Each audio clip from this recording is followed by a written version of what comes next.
police service has defended their action in not charging Sergeant Dismas Mutongwa with the offense of trying to conceal evidence, saying that there is no sufficient evidence to support the claim. The family of Maureen Wamboy, who died in the hit-and-run accident on Sunday morning, wants the Director of Public Prosecutions to intervene in the case, which they say has been handled suspiciously. CCTV evidence in police custody revealed on Tuesday that prison officer Sergeant Dismas Gitenge Mutongwa did indeed hit Maureen Wamboy and drove off with her for more than 3 kilometers as she lay on the car roof. The fast-moving car appeared to have an object on its roof consistent with what a body of the 22-year-old student would look like. What the police say they cannot prove is that the suspect knowingly dumped the body in a ditch, an issue that will disappoint the family. According to the Kenya Police Service Director of Corporate Affairs, Charles Owino, it is in accordance with acceptable police protocol. We charge you with what we think is possible to convict you. We don't charge you to impress anyone. If he took that corner and we have evidence that he dropped the body intentionally, that would be a different case. Upon further prompting, Owino revealed that the police have no interest in the case and that he has a personal attachment to the case, having suffered a similar fate to the family of Maureen. I lost a wife at the same scene, and we never got the driver who knocked and killed her. So you should be able to know that I'm a victim, and I would be the last person to support what is wrong.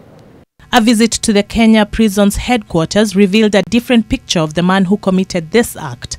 He was described as a man who had a clean record, who had even been recommended to serve as a security officer for a local bank. For now, that officer has been interdicted from duty. He is no longer now performing the duties of prison officer, awaiting the outcome of the court proceedings. The victim's family is, however, unhappy with what they say was the suspect's move to reduce bail. It's like an insult to the family, because actually when he initially reported himself to the station, he says he hit a cow. So maybe, or even trying to get the charge reduced to him, my sister is still a cow.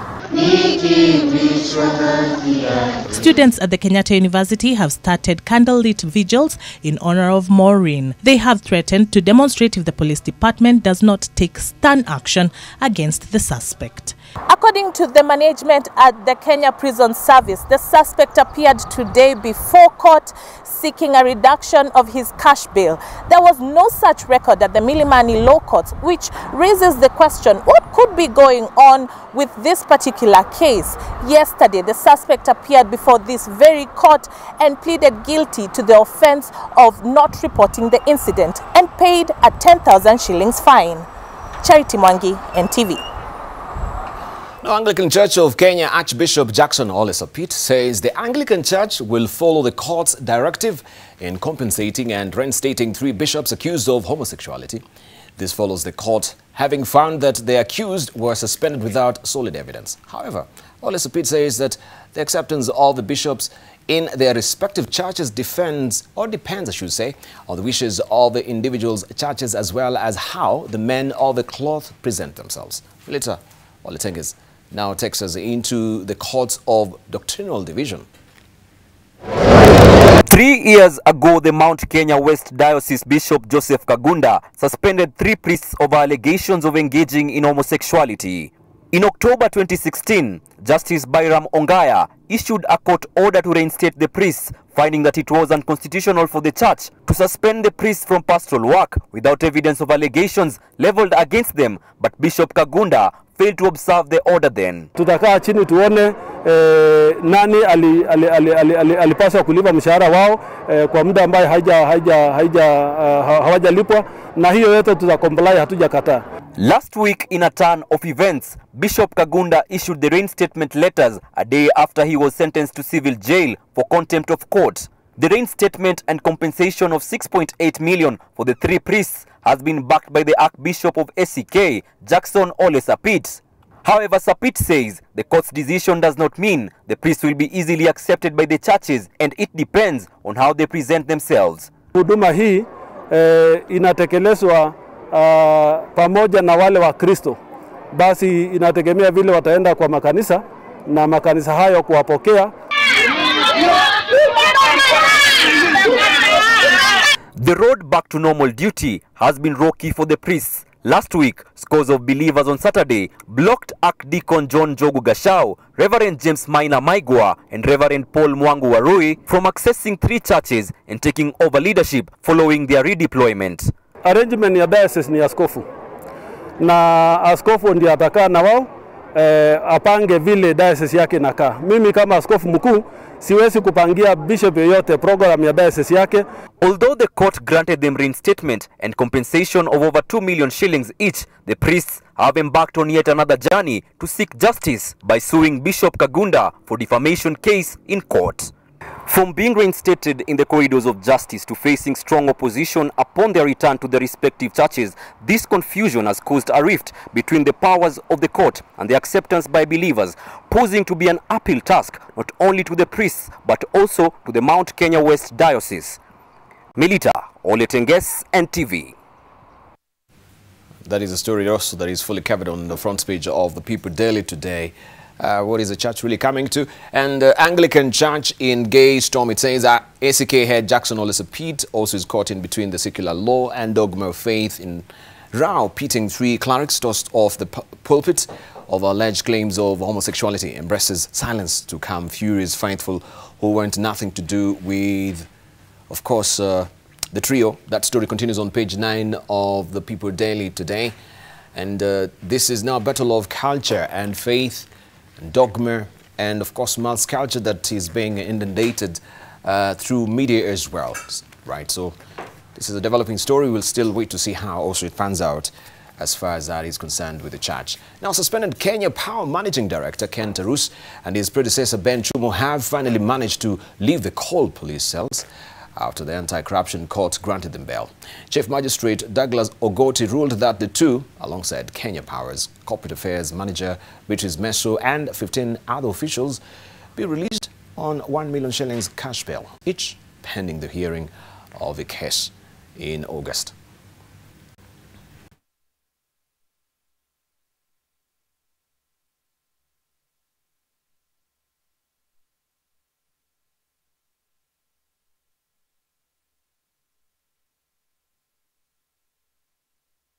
There are more compelling reasons why you ought to release the accused persons on bail and bond than to hold them back. To begin with, we have an inspector here who classifies himself as one of the investigating officers who is seeking an open-ended incarceration of the accused persons. In effect, detention without trial. Phone calls have been made to witnesses. There have been internal memos advising persons not to cooperate. That was completely absent in the Danson Mugunya case. Each to deposit travel documents in court. Each to report to the DCI office every fortnight.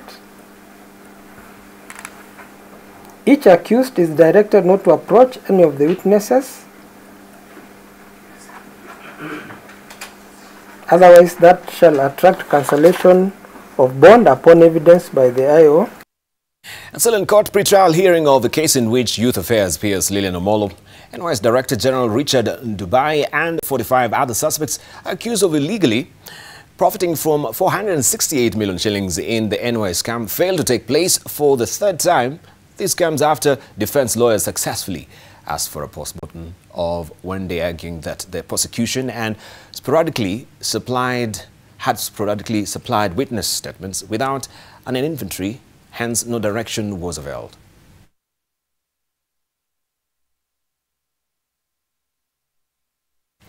Now, if you know Mombasa and Kiambu counties, Mombasa and Kiambu counties have the highest amount of contaminated sugar that is already being consumed by residents. This is according to a market surveillance report issued by the Kenya Bureau of Standards, which appeared before the Joint Parliamentary Committee investigating the contraband sugar saga in the country. 28% of sugar on the shelves grown from 17 counties and currently being consumed is contaminated.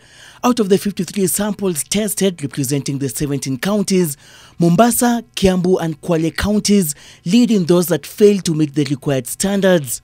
If a product has failed the standard, then there is no other one to describe it as failed. Other than Mombasa, Kiambu and Kwale counties, Nairobi and Nyeri counties also fell victim to penetration of the contaminated sugar. KEB states that the samples failed to meet the standards with respect to moisture content, yeast and mold, color, total viable count and polarization. Lamu, Kakamega, Makueni, Machakos, Kilifi, Kajiado and Embu counties have so far received a clean bill of health, at least from the samples so far tested by the Quality Regulatory Body. And we also want to know those companies whose samples have been tested, not just the codes. KEBS also clarified to the committee that all the samples tested from various locations across the country do not contain mercury and that it's only the consignment confiscated in Eastleigh contain traces of copper. KEBS stated that it will take a little more time to obtain results from the remaining 30 counties, despite the parliamentary committee requiring the government agency to do so by Friday. Some committee members differed with KEBS as to whether the contaminated sugar meant for refining should be reprocessed or completely destroyed. Kama ni sukari ile ya direct consumption, because your reprocessing process was not there. Hiyo ni mbaya. Lakini ile ya kureprocess itakuwa reprocessed, inaangaliwa ndio ikue under supervision or oversight. The committee's interim report was rejected by the House, with the Speaker ordering the oversight body to do a thorough inquiry into the sugar debacle and table its report as soon as the National Assembly returns from recess. In addition to receiving vital information from the Kenya Bureau of Standards, the Joint Parliamentary Committee hopes that it will use the upcoming 6 days to gather watertight evidence in order to table a credible and convincing report before the National Assembly on Tuesday. Seth Olale, NTV, Parliament Buildings.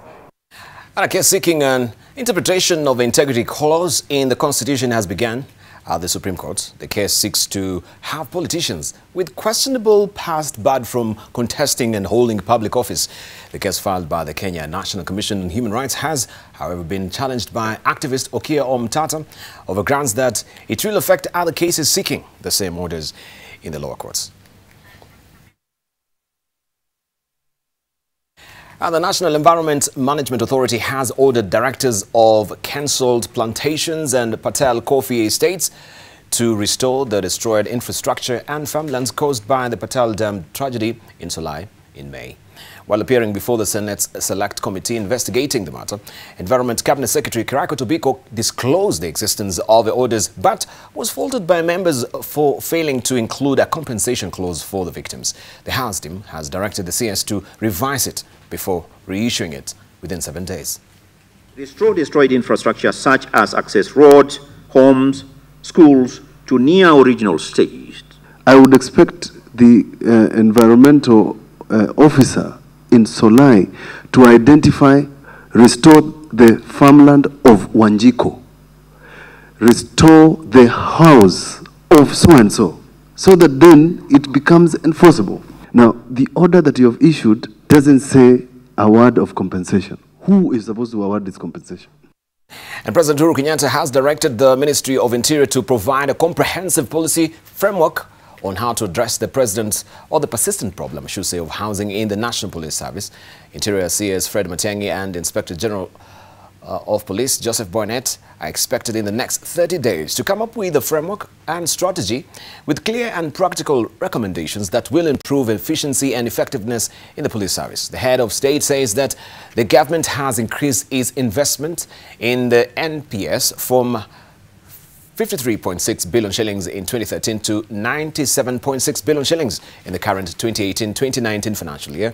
Since 2013, the government has increased the numbers in the National Police Service with 30,000 more officers to attain the current police to population ratio estimated at 1 to 425.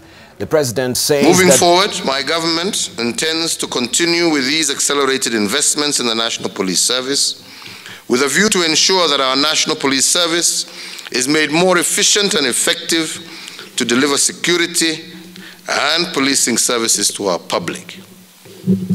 It is quite obvious, however, that investments of such magnitude involve huge capital sums from the hard-earned taxpayers' resource, and I therefore expect that such investment should translate into corresponding or equivalent returns on investment.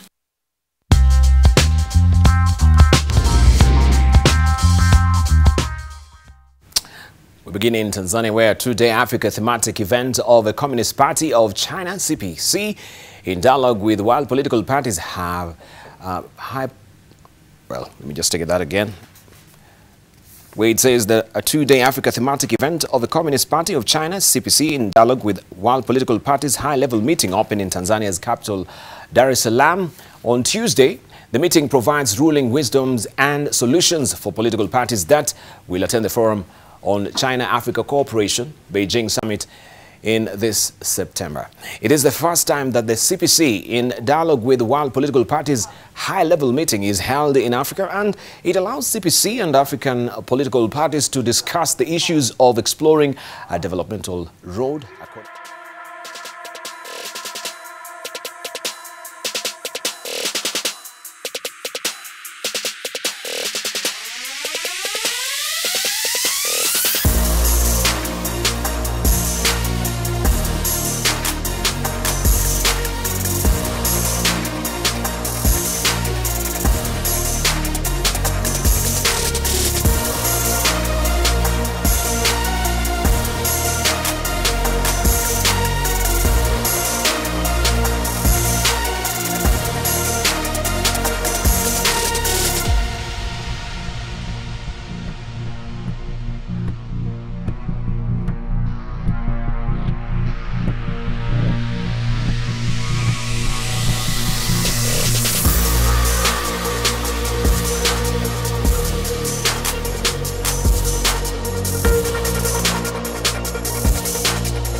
Has been particularly intent in making sure actually they're driving the agenda in Africa. They've been here in the country as well. They're in Tanzania, and of course they intend to reach more parties in Africa. So what does this portend as far as communism is concerned? Are we also harking back to communism, or are we also courting the Chinese? Of course, we have their loans. Will we also buy their policies? This also is a topic of discussion. We just want to hear from our panelists before we drill deeper with other international news this morning. Allow me to introduce this morning to you Major Retired Lucy Mukuria. She's a military psychologist. Also, we do have with us Dr. Mustafa Yusuf Ali, who's a conflict and resolution expert and also national security expert as well. We do have with us Dr. Hassan Hananje, who is the director at the Horn Institute. Also, we have Dr. Peter Biarajak, who is the senior advisor at the International Growth Center.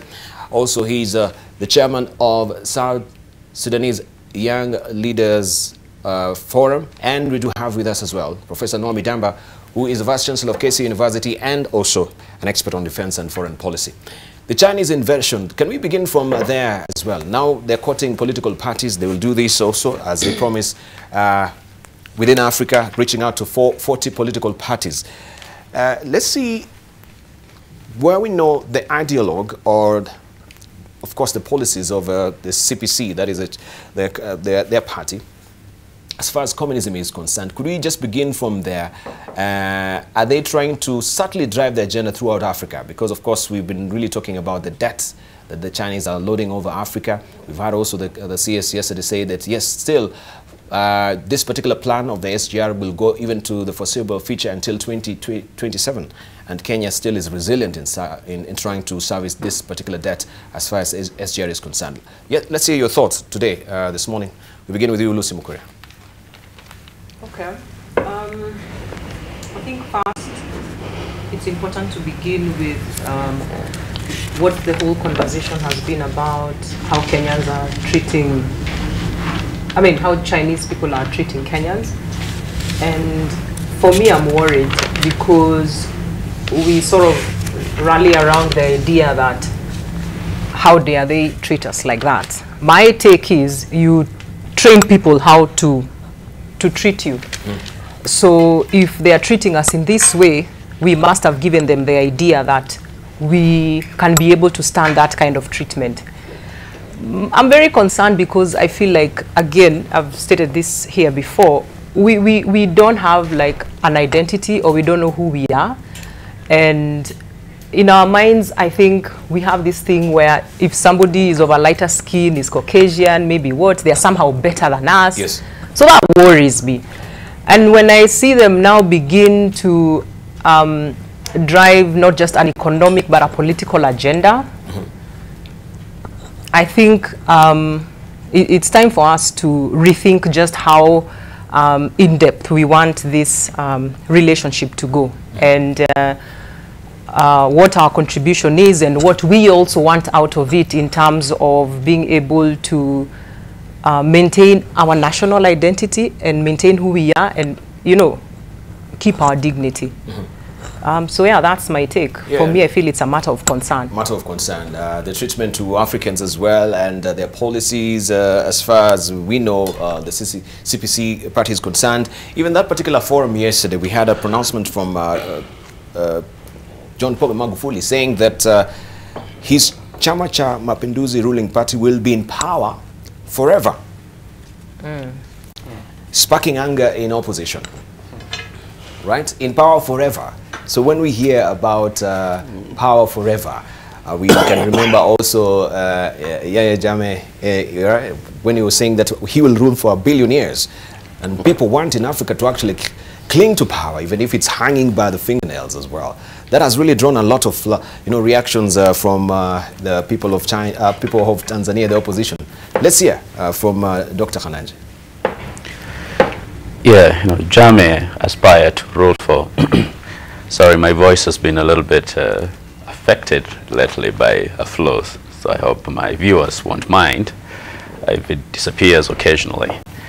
Yeah, Jammeh aspired to rule for 1 million or 1 billion years, except that naturally he only has about 100. So it's virtually impossible for him to rule much longer than that. Now, what we are seeing with the Communist Party of China, which in about 3 years will be marking 100 years of its birth, it's actually no different from, let's say, what the previous colonial powers have done. And most countries seek to spread their influence through their ideology, their practice, their systems of governance, and their politics, or how they organize their affairs. Yes. Increasingly, of course, we have seen the emergence of, for instance, the Confucius Institutes around Africa and around the world, frankly. In part, it speaks to the growing power and influence of China around the world. Now, the statement made by Magufuli about ruling forever, well, every party aspires to rule forever. It's only that a lot of times in many countries you cannot unless you're a dictatorship. So, personally, I won't really take offense because of that. Politics in a few years are going to determine in Tanzania whether that's going to be possible. But what China is doing, while there may be some noises here and there, it is essentially what the English have done. It's what the Americans have done through using different channels in education. The French in Alliance Française, that's part of foreign policy projects to influence ideas and cultures in other countries. And so, for me, there's actually nothing surprising at all. It's just, when it comes to what we've been hearing about the treatment of Kenyans here by our Chinese partners, I think part of it is also about us. And as my colleague just mentioned here, people treat you only the extent to which you allow them to. Right. And so if we seem to either doing very badly or allowing that type of behavior, then it's likely to continue. However, being our guest, I think they should also treat our fellow citizens with a lot more respect. We don't have to demand it. It's expected that when you visiting another place, you need to respect their home. Right. You need to respect their home, and of course also maybe to just draw from the archives where we had Gado really drawing this particular editorial cartoon that you had it on your screen. Tanzania first to adopt the VAR technology, that is the video assistant repression, according to Gado, and we can see him now here. The churches also, they are not at peace. NGOs are not at peace as well. Opposition, media, Russia, we can leave it, and the others as well. And of course, this is just depicting, even to his statement, that the party will rule for, you know, 1,000,000 years. Dr. Mustafa, your sentiments? Yeah, Debarl, parties that have been ruling for a decade or 15 or 20 years tend to come up with this kind of political propaganda that they're going to be there for forever. I think Kanu did the same some decades back. We've seen that in a number of countries. And that's just propaganda. They do not want to show that they are weak. And so just to, I guess, scare off their opponents, that they are strong, and also to put it in the minds of their followers that they are a strong party. The Communist Party of China is a party that has a membership of up to 60 million or so people in a country of 1.5 billion. But that is the model that it is there in China. Now, when you look at the Communist Party of China, it's a communist party, yes, but it's not modeled in the same fashion as the former Soviet Republic, whatever kind of party, if at all, you had there at that time. No, it isn't. It has a vision, an ideology, and it kind of seeks some kind of a mandate from the people, even though not in the traditional democratic way, a Western democratic way that is normally done. What we need to look at, has the party delivered in terms of economics? Yes, it has. The party has delivered in the history of mankind the most number of people out of poverty within a decade. Has it delivered politically? That's a question to debate by political scientists. But we see that in quite a number of African countries are trying to adopt that kind of a model. I think the Jubilee Party in Kenya has sent in or has had some exchange visits with the Chinese to try and learn from that model. And I'm sure what inspires Jubilee Party is the economic model that the Chinese government has put in place inside China to propel it out of poverty. But the question here is China interested, even when it is helping African countries? Is it because of altruism, or is it because of its own interest? And you'll find that it has nothing to do with altruism. It's about Chinese interest, and therefore it's up to us, it's up to the African countries to decide how we want the Chinese to treat us. If we want them to treat us in the manner that they are, based on the media reports that we've been seeing, then they will treat us that way. Dr. Kanenja talked about us allowing them to treat us that way. We should not allow them to treat us that way. Right. Let's hear from Professor Naomi Damba. Do you actually, if you're talking about the model of the CPC party, do we hail it a success that now we should actually try and, extrapolate that throughout Africa, what they're doing with the invasion of the Chinese policies, the Chinese loans? Debarl, the time has come for us to be very careful. My colleagues here have enumerated a number of issues that yes, we need to have a partnership with China, but on African ground. What has happened, Debarl, is I was a visiting scholar at University of Pudong, the nerve center of the Chinese economy, Chinese future, Chinese history. That's where Mao Zedong set up his own program for the future of China. And to a certain extent, I would say not only certain extent, to a large extent, it has worked for China. It has brought in, like Mustafa just said, a very large number of people from poverty to almost middle class. Yes. It has transformed the entire society such that China has a huge trade gap between United States and China, and now is using its own leverage in the continent of Africa. But now, Africans, for instance, in United States, Debarl, are the highest educated people of any class in United States. Africans have acquired significant capital in United States. Africans are very skillful when they come to the United Nations and all other World Bank people. Now, so how can you explain that China is bringing technology to Africa and importing its own people, including cooks? So that what we need to do is to say where are we now, and where do we need to go on a longer term, and who do we need to partner with, on what basis? Because we have our people, we have our skills, we have our country, we have our sovereign, and therefore we need to protect that. The debt ratio, as you look at right now, between Africa and China is mounting. And it's going to reach certain point where certain projects, China will have to have a control for 99 years in order for them to draw back their money. So we need to be very, very careful about our relations. Okay, thank you. All right, let's hear from Peter Bierajak.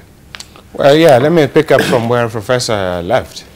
There's actually a case now, I think, is somewhere, one of the countries in Philippines, where the largest port in the country has been taken over by a Chinese company because is a result of a debt repayment arrangement. So these are issues that are quite interesting. And President Obama was talking yesterday, and he was talking about how we are living in strange times.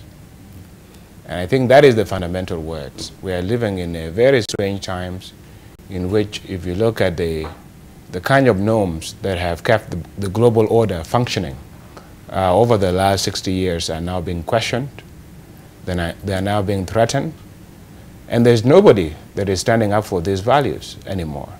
Ideals like democracy, fairness, justice, both within countries and among and between countries, these are issues that are being challenged. We're just watching the press conference between Trump and Putin, and you see basically, you know, it reminded me of Fukuyama and his article in 1989 when he talked about the end of history.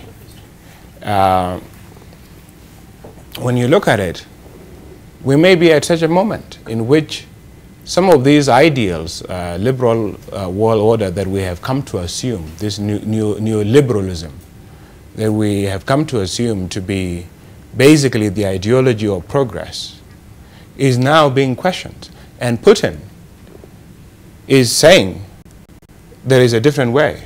Authoritarianism, he has been in power for 18 years in Russia. Xi of China has now basically removed term limits, and he could be there forever.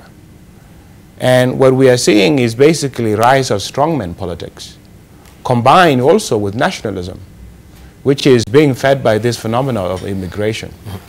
So when you look at what does this mean for the future, a future in which the risks that are facing humanity are shared, things like climate change, but you have states now that are denying these things, not even countries like Russia, but now you have a US president that basically doesn't believe in climate change.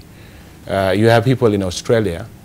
You know, it's very worrying when you look at it. So what China is doing here is China is coming with a different model, because he's saying, look at what kind of leadership is the Americans projecting in the global scale. Who are they? What do they stand up for? And China has been the one that championed this hybrid of economic policies that are market-based and political ideologies that are communist and authoritarian in nature.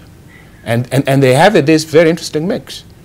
And by the way, I was reading a posting by one of the professors at Cambridge, yes. John Dunn.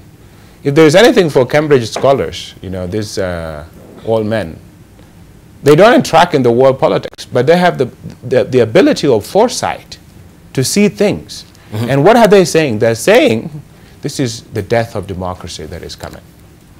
And when you try to imagine what is this going to mean, is quite interesting. Mm-hmm. And this is basically, if you look like Magufuli, all of these, they actually, if you look, yes, they may be improving things in terms of governance and corruption, but the authoritarianism that is coming with that, the price of it is too heavy, especially if you value things like freedom, you know? Yeah, true. So this is the challenge, you know. Yeah, it's a big challenge. And, of course, we will discuss that much later also in the course of a program alongside other stories as well. But we want also to go back to South Africa, where we know the whole of this month they're commemorating the 100th anniversary of Nelson Mandela. And former US President Barack Obama has said that the world also should resist cynicism over the rise of strongmen in an apparent reference to populist leaders who hold power in several countries. Speaking in Johannesburg to mark the 100th anniversary of the birth of Nelson Mandela, he also warned of the dangers of fake news. Thank you. Thank you so much.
course, I am live here, standing on guard, where we train our focus on what is happening on the matters security. And I'm holding court this morning with Professor Noah Midama, who is the Vice Chancellor of KC University, expert on defense and foreign policy. Also, we do have with us Dr.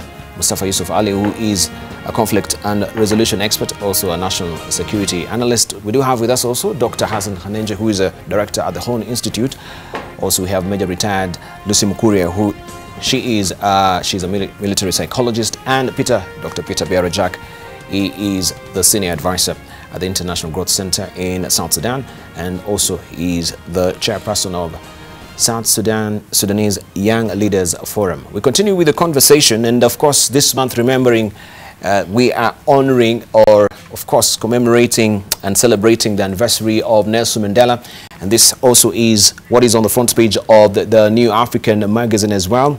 Madiba the man, the icon, and his legacy, celebrating Nelson Mandela's centenary. You saw also a clip that we had just for you there, where Nelson Mandela was actually delivering that particular speech in South Africa, and reactions also around the world, where we had also the royalty celebrating the anniversary of Nelson Mandela as well. Just to hear also from our panelists what some of the salient points they picked from this iconic leader as far as leadership is concerned, nobility of character is concerned, and enduring, of course, resilience even in the hands of perpetrators of apartheid as well. Let's hear from Lucy Mukuria. When we remember Nelson Mandela, what really conjures up or really comes up in your mind?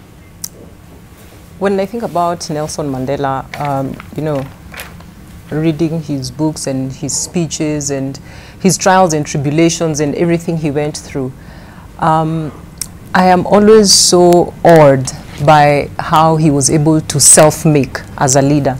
I say self-make because he had a lot of time by himself. He did a lot of reading, and you know, he talked with people who they underwent a lot of suffering. And when you would expect that somebody who was basically robbed of, let's be sincere, all his like adult life, those were many years, and he didn't come out with hate or revenge or cynicism or resentment, and he was able to actually be an instrument of teaching even the people who jailed him how they can be able to be free themselves by just being more compassionate and more loving. So for myself, when I think about Nelson Mandela, I think about how it is important as a leader to just be driven by a larger agenda besides the ego. I think for me, Mandela really speaks to that. Just be driven by a larger agenda than just the ego. Right. Yeah. Briefly, let's hear Dr. Peter Biarajak, just briefly.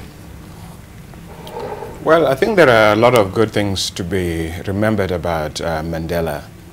Especially the point that Lucy mentioned, when he got out of prison, and despite the suffering that the black people in South Africa have gone through, he was able to reach a hand out to the white minority and basically reconcile the two sides.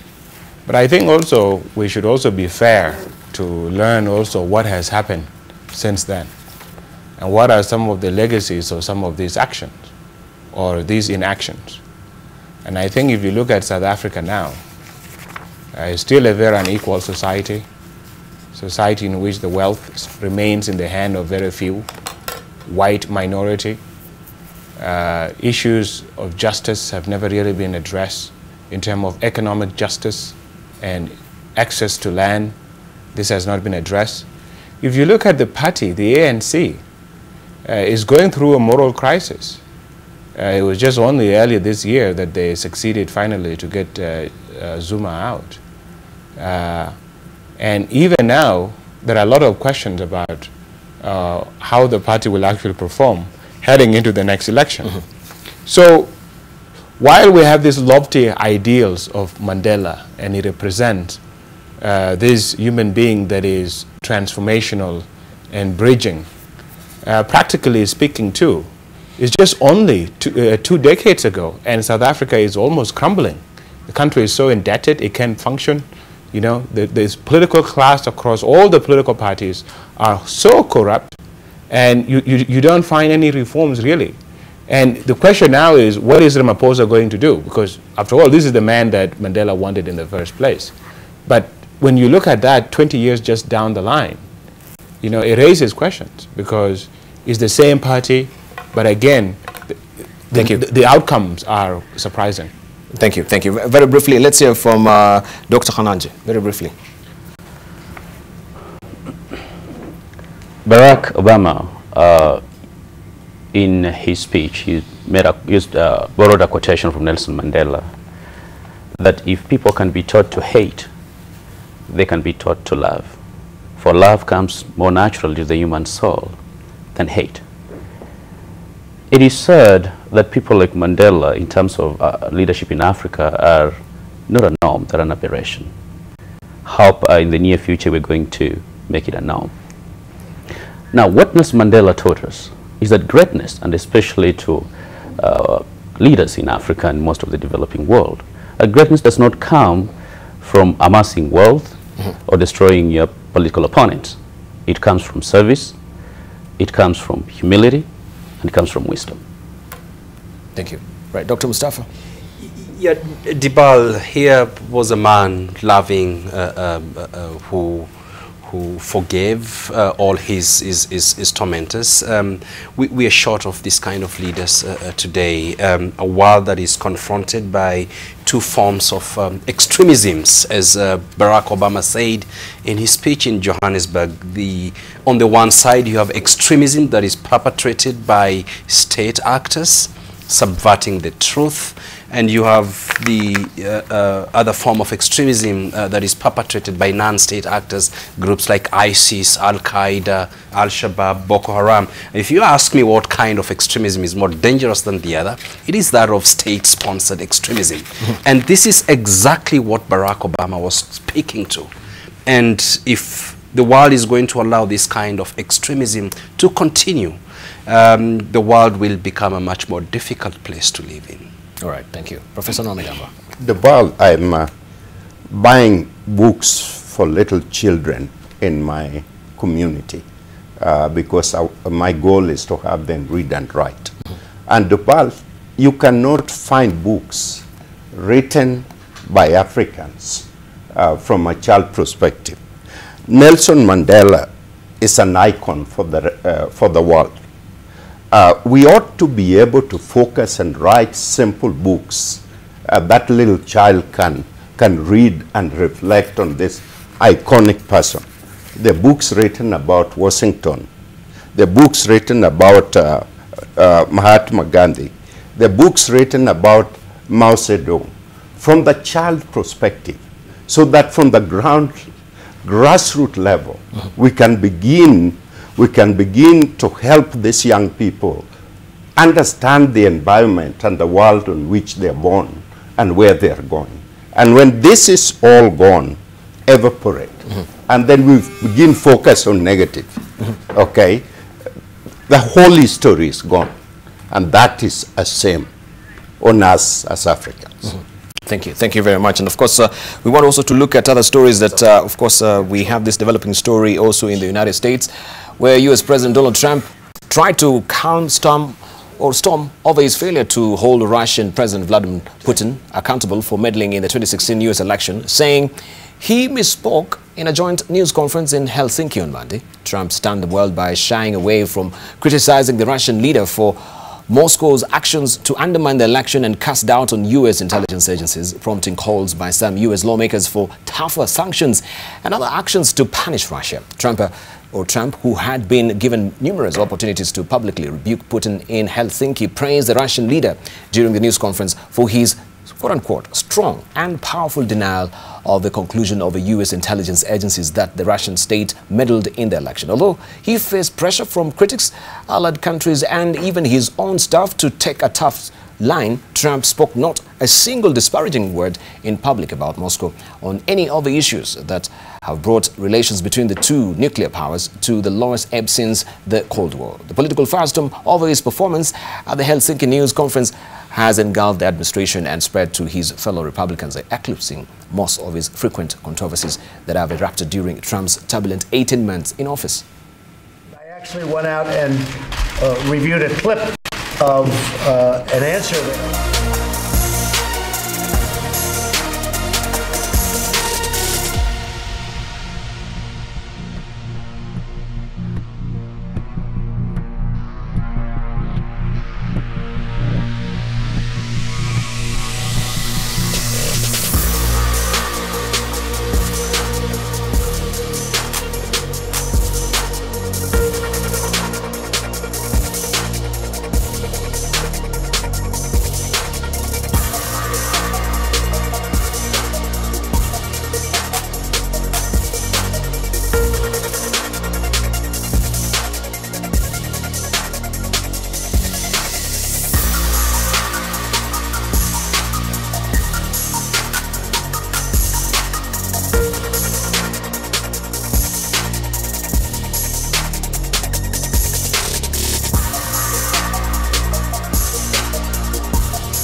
Let's hear from Dr. Peter Biara Jack. A wet noodle we saw there. What is your reaction?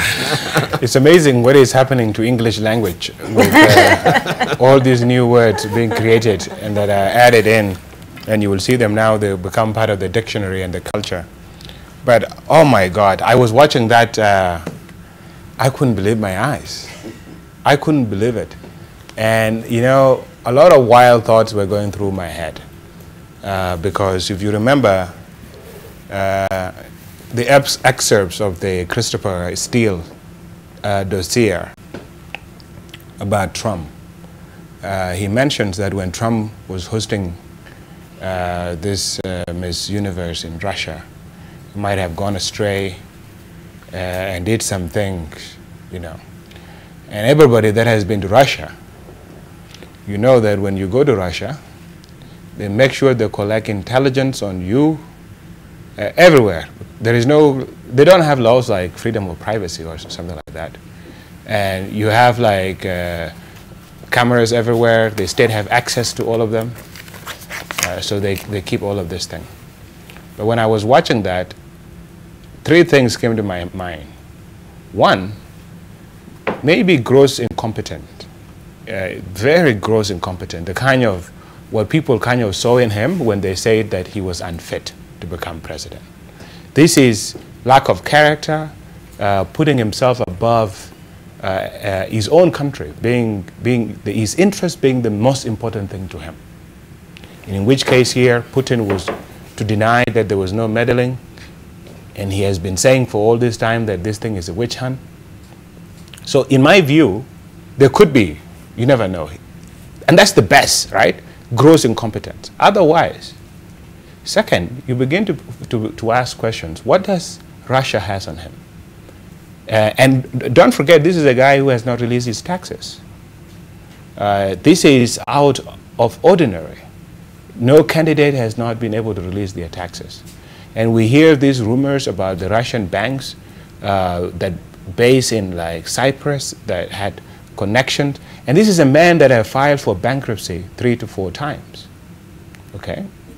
When you put these things together, you begin to worry, has he been financed by Russia? Has he got loans from Russia? And don't forget, he sold one of his apartment. He bought an apartment for, I think it was something like 30 million.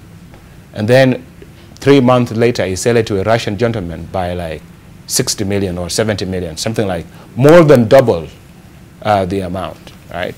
These are things that people already know. So if you begin to wonder, what is the depth? Is there like an array of things that Russia have on this guy, and which they are using to make him dance to their tunes? Because what was happening on that stage, it was basically what you see when you see an African president standing next to the former colonial power. Text, for example, is like what happened when you have a Senegalese president standing next to a French president, where a U.S. president appear like essentially a client state of Russia. And then the third thing is basically what people like Michael Steele are saying, that the relationship you see, and this is basically, if you ask most of the ex-intelligence officers, they tell you the behavior that you see between Trump and Putin is that exists between a handler and asset. And you begin to wonder. And Obama was saying that we're living in crazy times, where basically states, some of these states, have no limit. We witnessed Kim Jong-un kill his brother at an airport in Singapore. And then we witnessed the Novichok attack that happened in the UK. And a US president, the president of the free world, that is supposed to stand up for the rules of the game with technology and all these weapons, goes to Helsinki and is standing there with Vladimir Putin, who has taken Crimea, who has invaded eastern Ukraine, who has basically meddled in the US election, who is the main cause of the refugee crisis in Syria, in which he stands there and takes credit for. And when you watch this, and you are someone that has been following this investigation, like with people like Comey, this is something that has been playing out for now almost 2 years, and you begin to be really scared. You know, I remember now, you know, when I was at Harvard, when I was doing my master's, there was a time that Gorbachev, Mikhail Gorbachev, the last leader of Soviet Union, came to address. And there was a Russian lady in the audience that asked Gorbachev, Mr. Gorbachev, do you feel personally responsible that a country in which we were born in is no longer there? And So Gorbachev has a very interesting answer. He blames people like Yeltsin for what happens, and some of the military guys in the early days. He said he wanted to reform the country. But there are people that believe, among whether they are a small pocket of Russian society, that somehow Gorbachev was an American stooge that was basically fine-tuned to destroy the Soviet Union from within. And Putin has said many times that the collapse of the Soviet Union is the biggest catastrophe of the 20th century. Could it be possible that he's applying the same sort of like strategies now in the US? Mm-hmm. Because if you look at what Trump has been doing leading up to this meeting, he has been attacking NATO, has been attacking G7, attacking European Union, calling them a four, having trade wars with Canada. My friend, very interesting times. All right, matter of semantics, wouldn't, you can see really him struggling to explain that he's actually misspoke. Let's hear your reaction, listen. You're a psychologist, yeah, military, or commander-in-chief of America, actually. I mean, you know, I was just sharing earlier that, that from just the very beginning, just observing Trump, even when he was a candidate, I actually got myself out of that conversation because I was like, let's not discuss patience. But when I look at what is happening to America, to the American president, but also how people are behaving to how he's conducting himself, and I ask myself as an African, what does this tell me, like honestly? And for me, I find it is a cautionary tale. For a very long time, Africa has been looked at and, you know, we have been chastised about how we have, you know, what's wrong with you people? How can you allow this person to do this to you? Stand up, fight for your rights, you know. Are you weak? Are you lazy? Are you stupid? Are you, you know, but, and that's not the story. So when I look at what is happening right now, the character of a leader matters, no matter the systems you have in place. The person who you choose to be your leader matters. And therefore, what they care about matters, how they think, how they feel, how they treat people, their relationship with money, their relationship with children, women, other men, their relationship with old people, all those things. I think to look at a person just not by virtue of, you know, have they, what's their level of education, how far have they traveled, who have they met, who do they know, but who is the person as, you know, as a human being. Mm-hmm. That is beginning to be a very important aspect in this matter. You know, you look at that whole conference and you look at this rejoinder that he now has, and he's in the middle of this thing and he says the way he believes in his intelligence service, then the lights went out. Then he said, oh, there it is. The intelligence service have done that. So I'm like, there's no sincerity. Seriously, there's a problem. And I look at the reactions that Americans are having, and they are feeling helpless, they are feeling lost. But also there are people who are like, yeah, go for it. This is what we want. You know, you are our person, keep going. So there's no straight line to it. And like I said, it's a cautionary tale. We can all learn a little bit of something from that. But what is for sure is that we have to call a thing a thing. Right. Yeah. So what would be the service of a speechwriter? If you're going to such a high-profile meeting with, you know, a Russian president, do we expect you to speak off the cuff? Then you come and correct, you know, your sentiments again and say, oh, it was a grammatical error. I was supposed to say this, and this is what actually I said. I misspoke. I apologize. We expect that there should be a prepared speech, you know, when you're going, and well, it is something which is premeditated. He was reading it. He was reading it, and even after he left the whole press conference, he was congratulating himself. If you read he thought he has done a very good job. He was only surprised when he was on the plane and he was watching the TV. Reaction. And then this is... Because Debarl, you're buying into the idea. Let's listen from Kanaji. Welcome to you guys. That was... No. I think Arnold Schwarzenegger, the former governor of California, comparing Donald Trump to wet noodles is giving wet noodles a bad name. This guy has really lowered the stage of American presidency. No wonder Obama says we're living in strange and uncertain times. And that has implications for international politics, in foreign relations. international economics, and as you can see what is going on, international peace and security. Now, they put the Trump-Putin summit, while in principle it's supposed to be a good idea, because let's face it, you don't make peace with your friends, you make peace with your enemies. But Trump did not misspeak. No, he didn't. That is what he said. That is what he said. Yeah. Interestingly, while politicians to the left and to the right in the United States have been rebuking him for those statements, especially throwing the intelligence community under the bus, it actually plays very well with very conspiratorial base, Republican base in the United States. He is not losing any points, I can promise you that.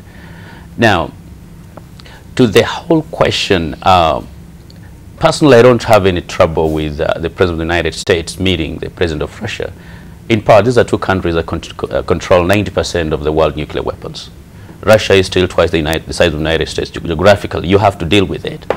But I think the way Trump is dealing with the whole question of international relations, especially the transatlantic relations, yes, by almost purposely throwing his allies under the bus, you know, at any given opportunity, asking them for demands that they can't actually make, like doubling the current target of 2% to 4% GDP. Yeah, we'll get to that. We'll get to that. Yes. Yeah. Okay. Yeah, it is ridiculous.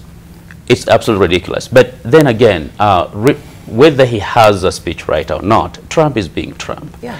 You know, it is the Apprentice show on steroids, and that is what he took to the White House. Right. Thank you. Let's hear from Dr. Mustafa. Debarl, there can be no confusion there as to what Trump stands for. That press conference, there's more than meets the eye if you keenly watch that particular press conference that he had with Putin. And it confirms all along what many people, including the Americans themselves, have been saying about President Trump, that there are issues here. And that are hidden, that have not come out very clearly. The problem with this kind of a leader, Debarl, is that it's very easy for such a leader to precipitate an international crisis, including waging an unnecessary war on another country to try and divert attention from issues back at home.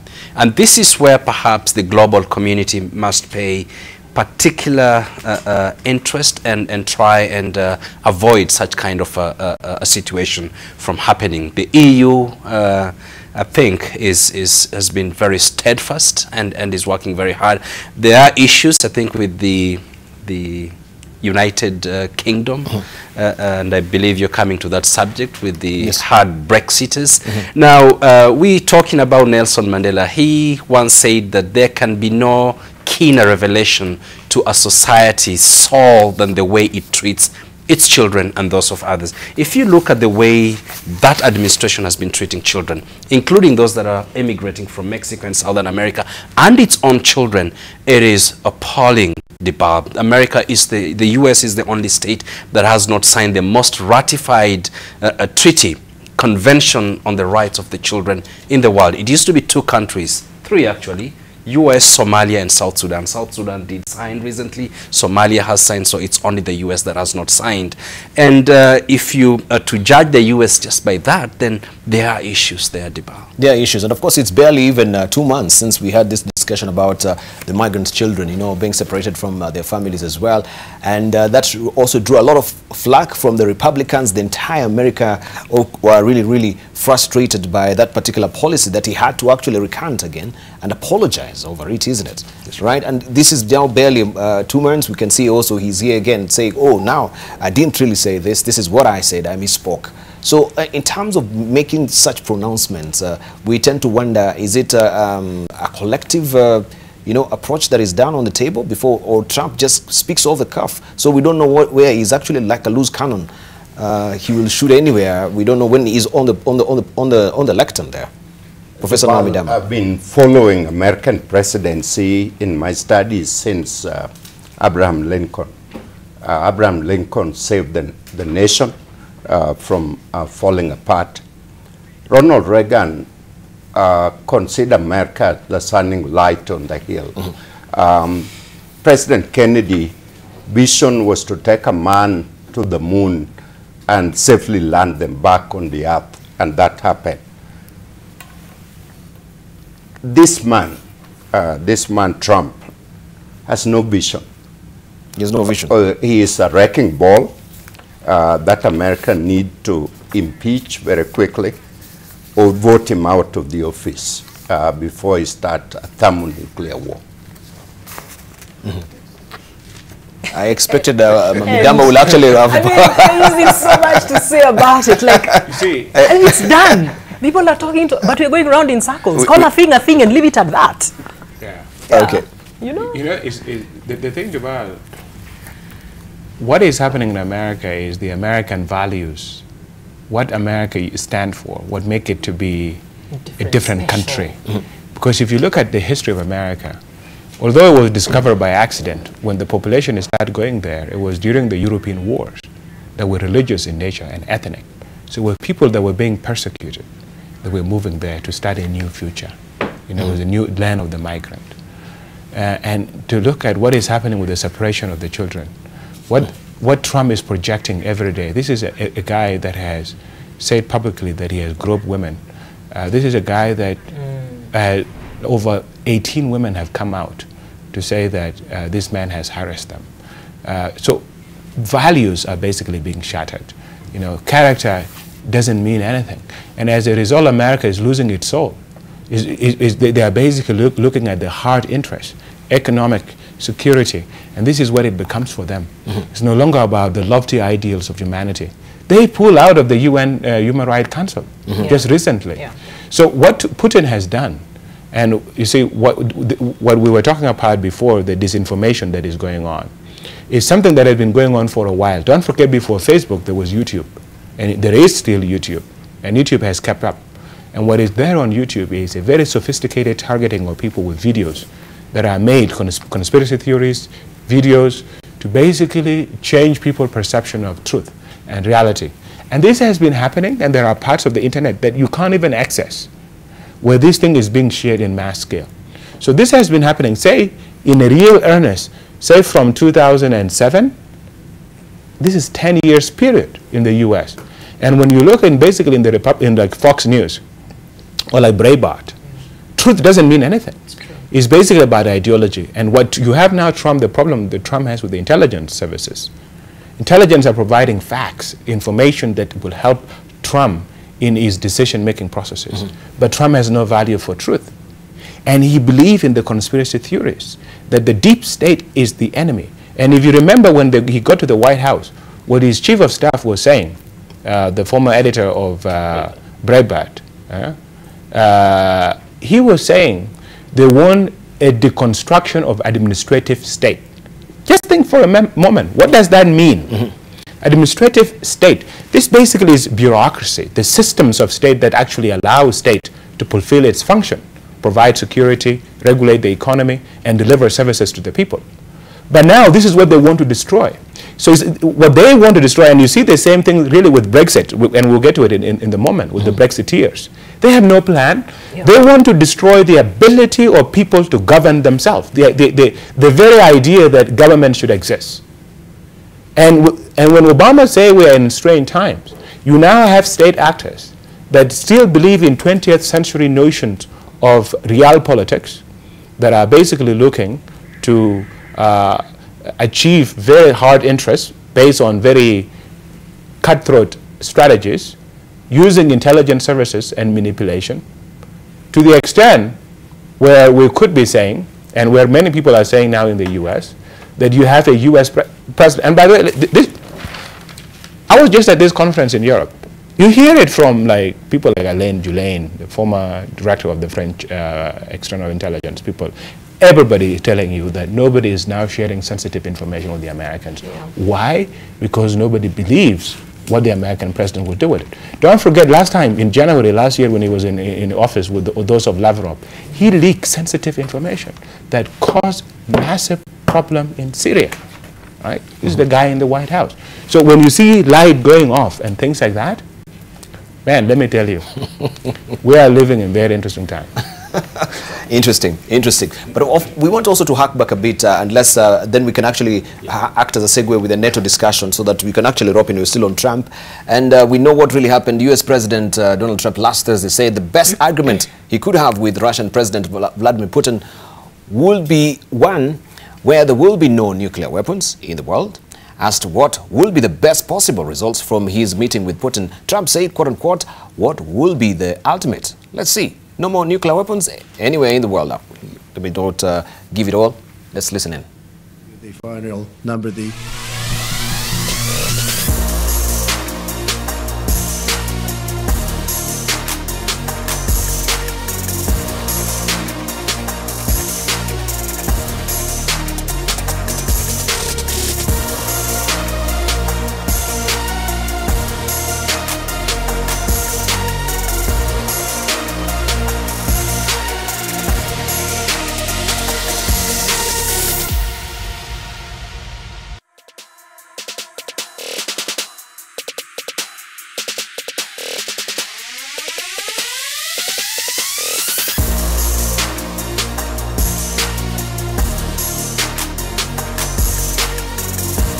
attitude, I should say. But let's hear from the experts themselves. I think yesterday in South Africa, what Barack Obama was trying to say is we are living in a post-factual world environment where truth is relative and where there's an emergence where they call in, especially in the conservative circles, Fox News, alternative facts. Now, when everybody has their own truth, of course, you cannot cooperate. Well, no wonder the French don't want to share intelligence, because when there are no facts, if 2 times 2 is no longer 4, and it could be any number, you know, given on where you're standing, then that becomes a problem.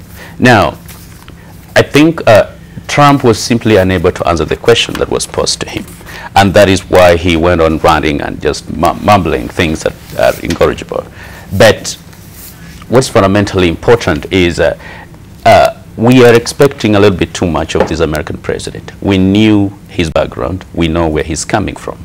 It's not necessarily that he's always under the control of somebody else, or that President Putin might be having a dossier on him that is big. You know, anybody who watched Donald Trump even campaign during the primary, this man has been unstable.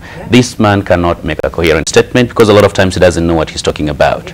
So you can tell he's picking a few facts has been briefed by his advisors and then mixing everything all together. But because he can't really see, you know, the trouble is Trump thinks he's the smartest person, you know, exactly. And the interesting thing is every time, you know, he opens his mouth, he makes George Bush look like Albert Einstein. It's true. All right, let's try and see, of course, even that particular meeting now that we had at NATO. And the summit actually had its own peculiarity. First of all, it took place when Donald Trump is fronting this protectionist policy. The relationship between the US and Europe has worsened, and the differences in the views on the so-called, of course, Russia issue between Europe countries have grown as well. And we can see there's a wide chasm that is also developing there. You raise the issue of the spending that, you know, America, they were saying we should take it a notch higher to the 4%. And now we know the agreement is, from the previous summit, is that it should be at 2%. By 2024. By 2020, yes. By 2024. So can we also weigh in on this, the peculiarity that really came from the NATO summit? It was also a very frosty sort of a summit that we had there briefly. Any of you can pick up. I mean, so this, I mean, I don't know. I feel like we're overkilling the point. But, you know, this is somebody who wants to be known for something different, but there are many other interests. And sometimes I feel like I want to step back because you can get sucked into the Trump mania, I call it. You know, it's easy to get sucked into it and all you're talking about is America and Trump and, you know, and we forget maybe what we can draw from that or how we can use that to actually improve our own lives. And I'm saying that because, like, having conversations with Americans, let me tell you how Americans feel about Africans talking about Trump or America. They're like, you people have enough of your own problems. Stop talking about us. you know. I feel they somewhat have a point, but I also feel like I hope this is also something that will help you empathize with us more, because you also sit back and decide that you know Africa based on 1, 2, 3, 4 information. Is President Trump a representative of America? Does he speak for the breadth and length of America right now? For me, I would say no, because a lot of people disagree with him, you know.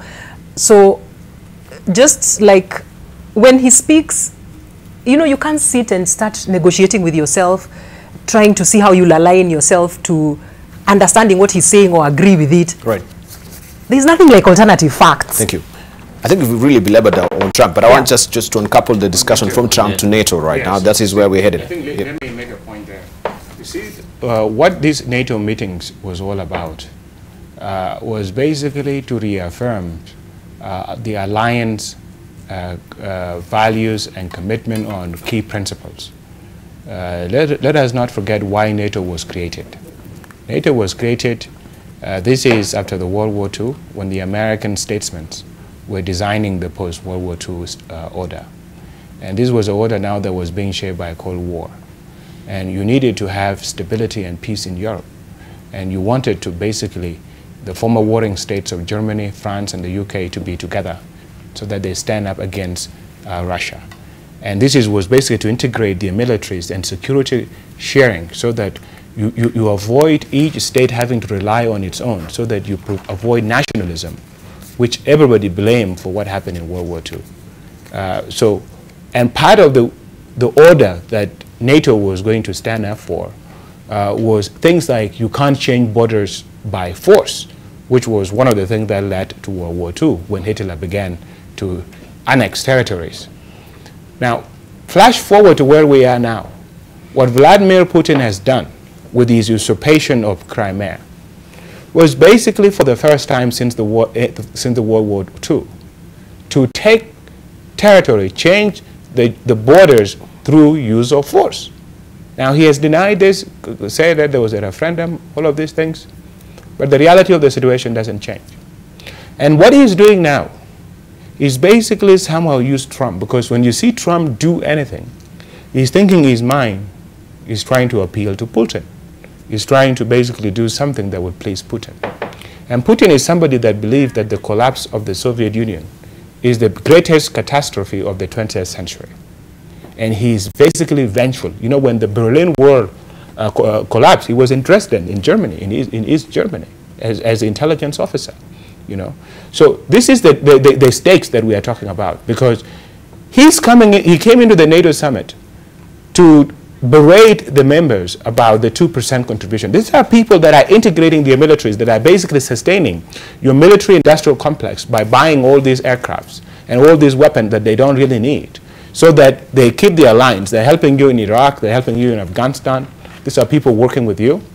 And you come, you berate them, you insult the leader of Germany, you insult the leader of UK, and then you go to Russia, a country that has annexed a territory in Europe, that has used chemical weapons in Europe for the first time since World War II, that is meddling in all the elections in this country, and you basically cozy up to him. So this is a very worrying moment. And one of the resolutions that NATO reached at this summit was basically to take a tougher stance against Russia. Against Russia, yeah. And then he goes there, and he's standing there in front of Vladimir Putin, and he allowed Putin to basically shape the global agenda. When I was watching that, I could see U.S. is like a client state of Russia. Right, and of course, alluding to that, he says that it was also declared the NATO members' common attitude to Russia as a country that it is professing an aggressive foreign policy, including threats and use of force to achieve its political goals and issuing challenges to their lands, and it's undermining Euro-Atlantic security and the international order. So is Russia a threat to, you know, the entire NATO alliance, so to speak? Alluding to what actually you say, Dr. Mustafa, before we come to Hassan. Yeah, NATO was created to kind of check Soviet and during the Cold War, the threats that the Soviet republics posed on Europe and the United States of America. The way Trump has been berating the its allies and undermining the American allies who happen to be Europeans, speaking down to, you know, the Secretary General of NATO, and only looking at it from a point of view of that dollar that then the other NATO allies must contribute, pushing it to 4% in order to continue oiling the wheels of the military-industrial complex that is there in the United States of America.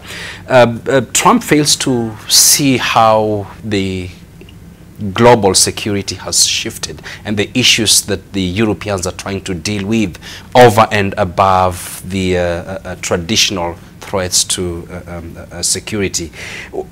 The way Trump answered that question from that reporter with a lot of sarcasm, that, you know, the ultimate is to have all the nuclear weapons, you know, all the diseases. Of course, that's not going to happen, at least on the part of the diseases. On the part of nuclear weapons, yes, we can eradicate all the nuclear warheads, but I don't think Trump wants to do that. And therefore, he just basically, in his usual character, basically speaking back to that reporter, assuming that that reporter is the one that wants a nuclear-free world, disease-free world, with a lot of sarcasm, very unprofessional and diplomatic in character. Thank you. Professor Naomi Damba. The Debarl, in one of close to a confrontation between Barack Obama and Putin, Barack Obama looked at him right directly on the face and say, you are not irrelevant, you are not relevant.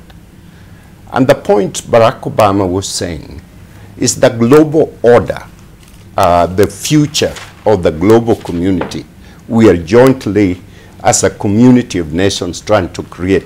You are not relevant to that.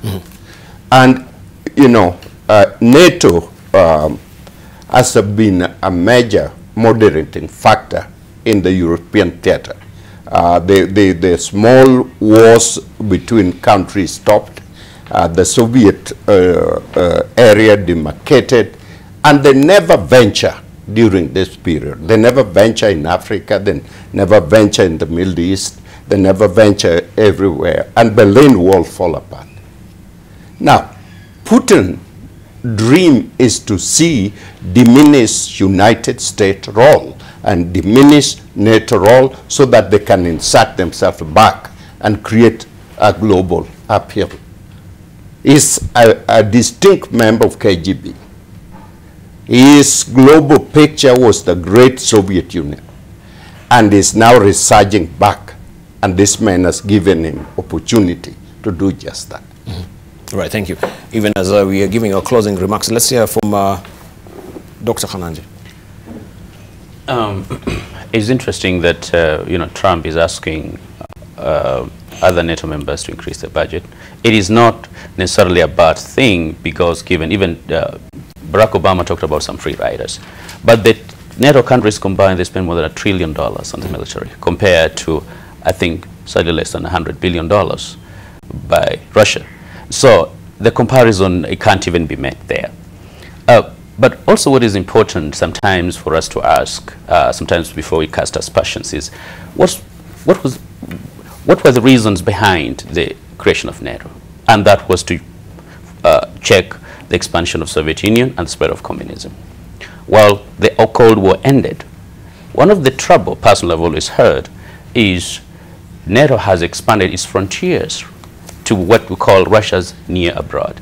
Now, President Putin and any international politics knows that states you fight or rather pursue power in international relations, and is a national interest because they have to use power in achieving the national interest. Now, personally, I wouldn't be surprised if President Putin is trying to increase the power of Russia. But also, what sometimes is forgotten in the whole debate is a lot of times I think we tend to look on one side, what one party is doing. But in many cases, actually a response or a reaction to what you call a security dilemma, of course, in international relations, to the perceived threat from the other. So I think it's also high time, not only for Europeans to know they cannot always count on the American leadership and perhaps to actually start charting their own way, have their own security, but also to assess the relevance of NATO in the 21st century. In the 21st century, yes. Let's get your closing remarks, Lucy Mukuria.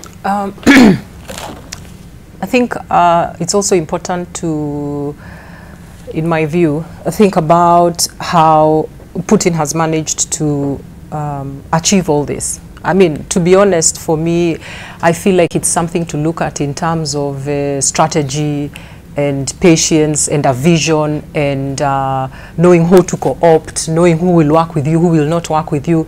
Because even as we look at what is happening now, the result, he didn't start this yesterday.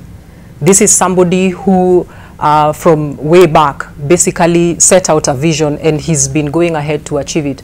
So in as much as people may want to hate him or people may want to say he's a bad man, I think there's also a lot we can learn from him about leadership, strategy, and vision. All right. Dr. Peter Biara-Jack. You know, I've been privileged to attend the last NATO summit. I couldn't go this time. And I believe that is a very important institution, because if you look, what caused the previous great wars was nationalism unchecked. And if we go back to those politics of nationalism, it's easy that we could easily slip into World War III. And NATO as an alliance sort of like provide, and that's basically the role that the US provide, is basically provide security guarantees that keep the international order existing.